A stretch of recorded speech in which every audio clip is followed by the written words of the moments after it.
Brasília é um monumento à modernidade.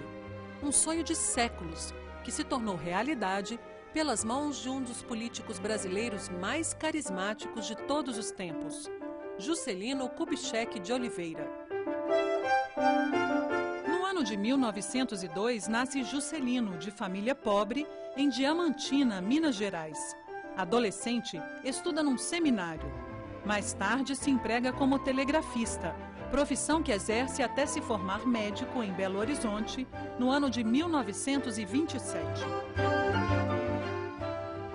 Em 1933, Getúlio Vargas nomeia Benedito Valadares para governar o estado de Minas Gerais. É ele quem inicia Juscelino na política, convidando-o para ser seu chefe de gabinete. Em abril de 1934, JK filia-se ao Partido Progressista, pensando em concorrer como deputado federal nas eleições seguintes. Assim, ele é eleito com a maior votação do estado em 1935. No dia 10 de novembro de 1937, Getúlio precipita o golpe. Ele fecha o Congresso e institui o Estado Novo. Juscelino perde o mandato na Câmara e reassume suas atividades de médico em Belo Horizonte. Em fevereiro de 1940, Benedito Valadares convida JK a assumir a prefeitura da capital mineira. Famoso por seu bom humor, Juscelino se populariza e empreende grandes obras de infraestrutura na cidade de Belo Horizonte.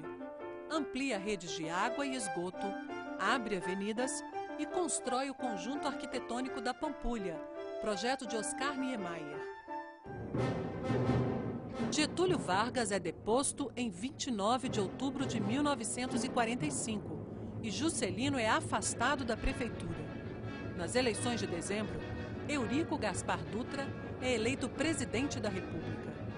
Juscelino Kubitschek elege-se deputado federal e participa da elaboração da Constituição de 1946. Em 1950, Getúlio Vargas torna-se presidente da República mais uma vez. Juscelino disputa e vence a eleição ao governo de Minas Gerais. Ele tem como base de sua administração o binômio energia e transporte. Em agosto de 1954, Getúlio Vargas se suicida. O vice Café Filho assume a presidência da República. Em fevereiro do ano seguinte, é JK quem lança candidatura à presidência. O momento político é delicado. Há um movimento contra as eleições e a favor de uma intervenção militar. As eleições de 3 de outubro de 1955 ocorrem num clima de tensão com o exército nas ruas. Logo após o resultado, líderes da UDN, União Democrática Nacional, contestam a legitimidade da vitória de JK e Jango. O ministro da Guerra, general Henrique Teixeira Lott, toma a frente de um movimento pela legalidade para garantir a posse dos eleitos. Ao assumir, Juscelino pede ao Congresso o fim do estado de sítio e da censura à imprensa. Mesmo com uma difícil situação econômica herdada dos governos anteriores, dá partida ao plano de metas. O lema 50 anos de progresso em 5 de governo encabeçava as 30 metas divididas em 6 grandes áreas: energia, transportes, alimentação, indústrias de base, educação e a construção de Brasília. Juscelino prometeu, para se eleger, um país crescendo, um país se desenvolvendo. Ora, para isso ele precisava de capital para investir. Os limitantes da poupança nacional, do capital privado nacional naquele momento, fizeram com que ele procurasse o capital estrangeiro. Ele coloca na mão do capital estrangeiro o setor dinâmico, um dos setores dinâmicos do seu crescimento, o setor automobilístico. Entretanto, criou espaço para o capital nacional. As construções de estrada, até onde nós estamos informados, não foi feito com capital estrangeiro. Porém, ele usou também recursos públicos para acelerar o crescimento. E isso causou um problema inflacionário. Nada comparado com o que aconteceu anos depois. Nós estamos falando de uma inflação no período Juscelino que vai chegar entre 20% e 30% ao ano. O que ele prometeu e estabeleceu em metas, em geral, ele cumpriu. Tá certo? Isso também é cada vez mais raro na história recente do Brasil. O custo dele ter cumprido isso, nós podemos discutir. Eu acho que, em uma relação benefício-custo, o governo Juscelino Kubitschek foi um governo com benefícios sociais muito superiores aos custos sociais. Em abril de 1956, JK assina o projeto de lei que propõe a transferência da capital do Brasil, aprovado pelo Congresso Nacional, mesmo com forte oposição da UDN. Em março de 1957, o urbanista Lúcio Costa ganha o concurso que vai definir o traçado do Plano Piloto de Brasília. Em 1959, o governo lança um plano econômico para controlar a inflação e pede crédito ao Fundo Monetário Internacional. O fundo faz uma série de exigências e o governo se recusa a ceder à pressão. Juscelino decide conduzir pessoalmente as negociações e acaba por romper com o FMI. Em 21 de abril de 1960, Juscelino Kubitschek inaugura Brasília, a nova capital do Brasil.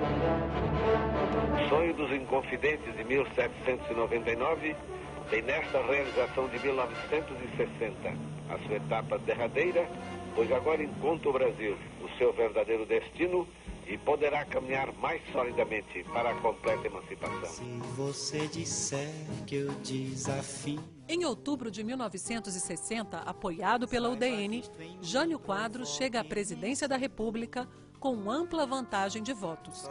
Nas eleições de 1961, Juscelino elege-se senador por Goiás.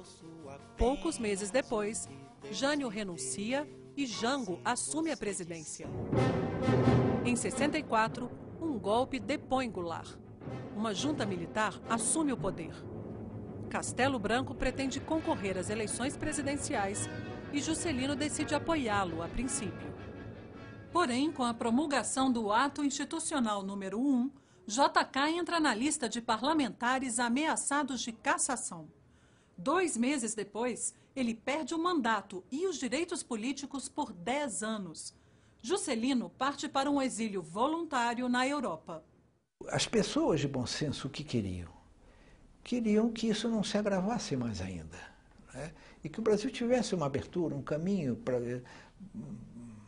para consagrar a volta à democracia. Isso explica a junção dos contrários, Jango de um lado, Juscelino e Lacerda. Mas eram os 3 maiores líderes populares que o Brasil tinha. Por que não juntar forças? Mesmo que tivessem sido inimigos, eles agora tinham um inimigo comum, que era a ditadura, né? Todos eles foram vítimas da ditadura, né? Da perseguição, tudo. Era natural que se unissem. E isso mostra a grandeza, né?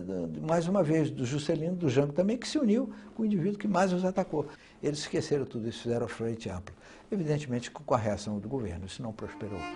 Num domingo, dia 22 de agosto de 1976, Juscelino segue pela Via Dutra para o Rio de Janeiro, vindo de São Paulo.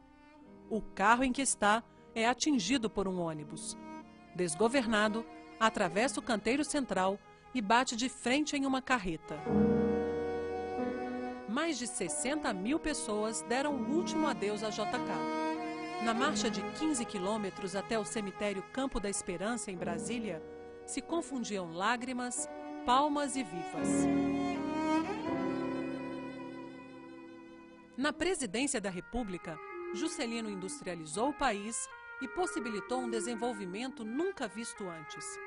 Ele tinha também o mérito de conciliar forças opostas usando uma única arma, o diálogo.